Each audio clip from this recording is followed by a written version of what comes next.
The cumulative percentage should equal 100%.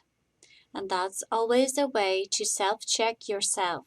It should be 100%.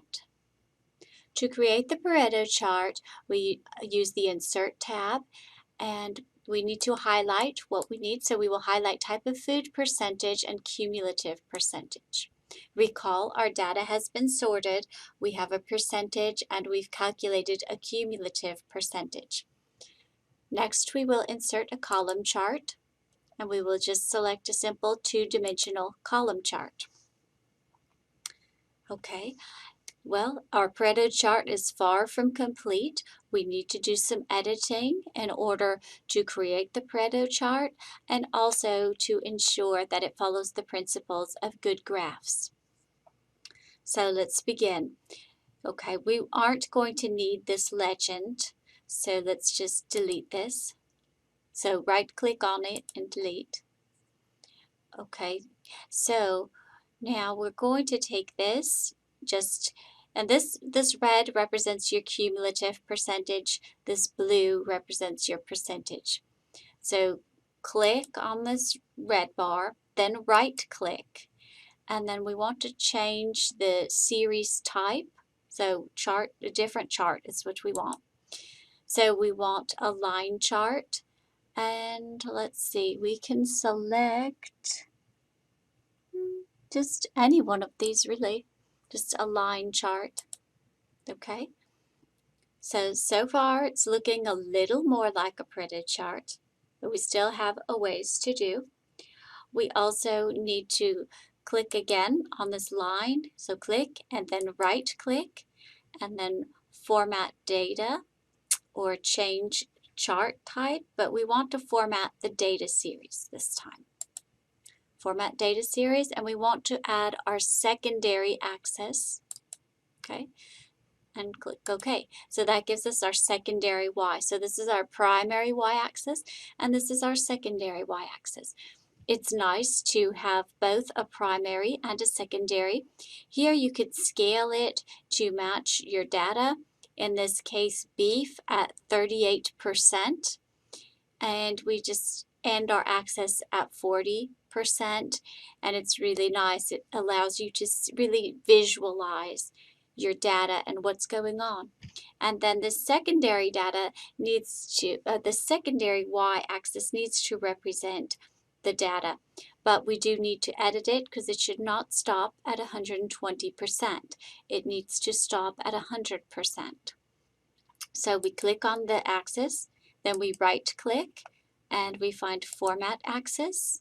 And so 120 was our maximum, so we need to customize that. So click Fixed and make it 100. Okay, so that now it's proper because this up here is supposed to represent the 100%, our 100% cumulative percentage.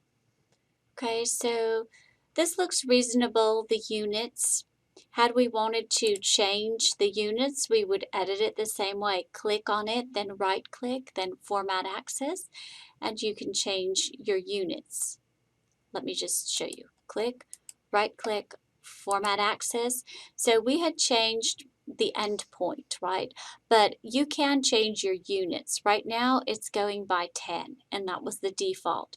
But say for some reason we wanted it to go by 5. We would just click the fix that indicates customize it, and then change this to 5. And then you would close it, and that's how that would be done. Okay, so the scaling of our axes looks nice. This looks very nice, but we're still missing chart title, axis labels, so let's work on that.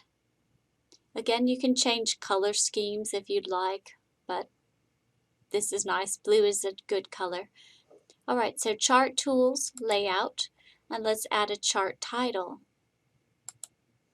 So I like to put mine above the chart. So again, create a meaningful title. So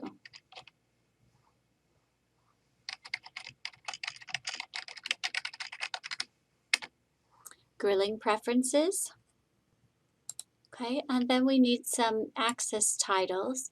So our primary horizontal axis, title below the axis, types of food,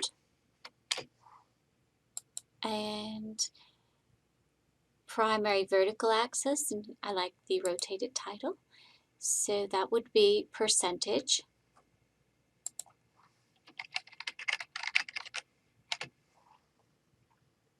And then we still need one for our secondary axis, secondary vertical axis, rotated title. Yes, that should be all right. Cumulative, since it's a little long, well, I think it will fit. Percentage. Yes, it fits. Okay. All right, now it looks, well, it's pretty good. It might have a little bit of a crunched look here, so maybe we want to enlarge it. So if we come under our chart tools to format, and maybe let's increase the height a little bit, give it some space here.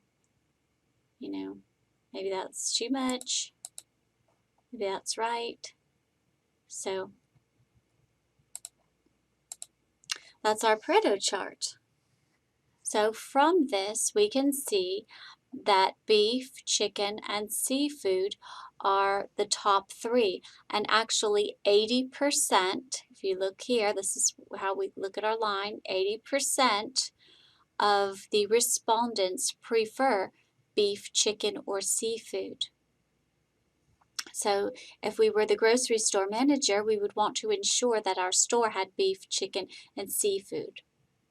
But again, so this is how you read it. So beef, it's at 38%, and chicken is about at 23%, read this way. And then seafood is at about 19% here.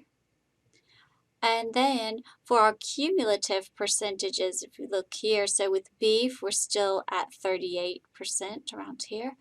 And then when we add chicken, we are at 61% over here.